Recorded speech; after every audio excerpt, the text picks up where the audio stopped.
Bismillahirrahmanirrahim. Assalamualaikum warahmatullahi wabarakatuh. Alhamdulillah wassalatu wassalamu ala Rasulillah wa ala alihi wa sahbihi wa mawalah.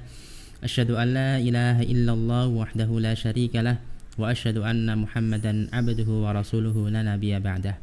Ikhwani wa akhwati a'azzani Allah wa iyyakum. Kita lanjutkan kajian series kita kitab Ad-Da' wa Dawa'.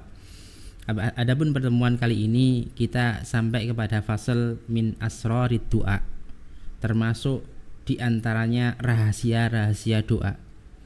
Dalam bab ini Al-Imam Ibnu Qayyim Al-Jauziyah memberikan penjelasan kepada kita tentang 3 poin. Poin yang pertama yaitu kesimpulan beliau tentang doa yang mustajabah. Jadi ada hal-hal yang bisa menjadikan doa itu mustajab atau diijabahi oleh Allah Subhanahu wa taala. Yang pertama, kata beliau, qad iktarana bid-du'ai daruratu sahibih. Doa tadi berkaitan erat dengan kebutuhan orang yang berdoa.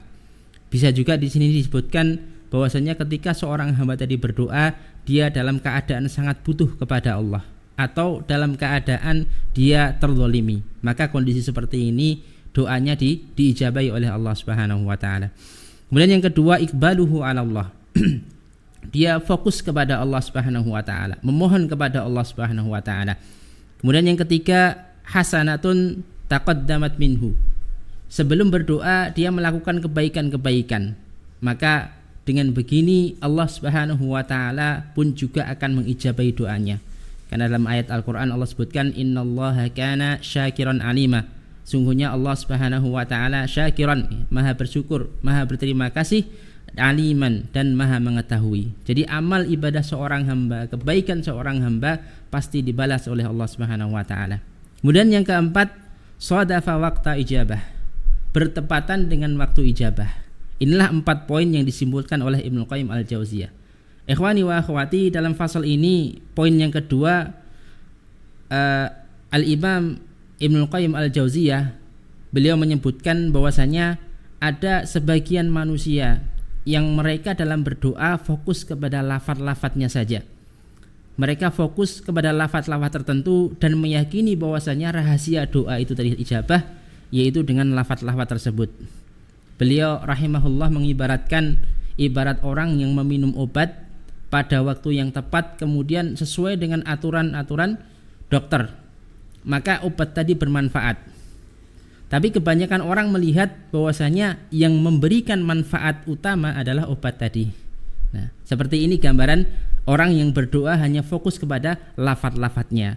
Maka kata beliau, hadza maudhi'un yaghlatu fihi katsirun minan nas. Inilah poin yang mana kebanyakan manusia salah padanya, meyakini bahwasanya rahasia diijabahi doa adalah pada lafaz-lafaz tertentu.